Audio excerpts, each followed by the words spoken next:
Trautmann, wie hat sich der Auftragseingang im Maschinen- und Anlagenbau im April entwickelt? Wir hatten im April zum zweiten Mal in Folge einen Rückgang, diesmal in Höhe von 7%. Die Inlandsnachfrage sank um 17% und die Auslandsbestellungen lediglich um 2%. Das hört sich zunächst so an, wenn man nur auf die Zahlen blickt, als hätten sich die beiden sehr unterschiedlich entwickelt, aber man kann das ein Stück weit relativieren. Bei der Inlandsnachfrage ist nämlich zu merken, dass wir im Vorjahr, also im April 2021, einen sehr, sehr hohen Wert hatten. Welche anderen Faktoren spielen derzeit die Hauptrolle für dieses Minus bei den Bestellungen?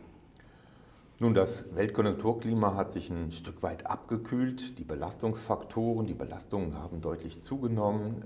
Um mal ein paar Beispiele zu nennen, wir haben ein deutlich schwächeres Wachstum in China. Das geht zum Teil auf die Null-Covid-Politik zurück, aber nicht nur. Wir haben natürlich auch noch den Krieg, den die Russen in der Ukraine angezettelt haben. Auch hier gibt es wirtschaftlich negative Auswirkungen. Und wir haben höhere Inflationsraten inzwischen in vielen Ländern der Erde und wir haben nach wie vor große Probleme bei Zulieferungen. Wie passt dieser Auftragseingang in das Bild der Produktionsprognose des VDMA? Ja, der VDMA hat anlässlich der Hannover Messe Industrie jetzt seine ursprüngliche Produktionsprognose von real plus 4% für die Produktion auf preisbereinigt plus 1% zurückgenommen. Ursache dafür sind natürlich die ganzen Belastungsfaktoren, die ich genannt habe, aber wir gehen nach wie vor davon aus, wir haben gute Chancen auf weiteres Wachstum. Wir haben einen sehr hohen Auftragsbestand. Im März reichte er für eine Produktion von 11,6 Monaten.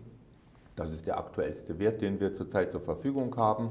Und wir haben positive Trends. Wir haben beispielsweise das Megathema Dekarbonisierung, was den Maschinenbau auf jeden Fall triggern wird.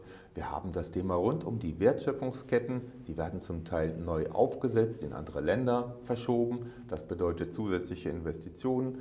Und last but not least, in einigen Ländern gibt es nach wie vor Konjunktur- und Strukturmaßnahmen, die auch das Wachstum triggern.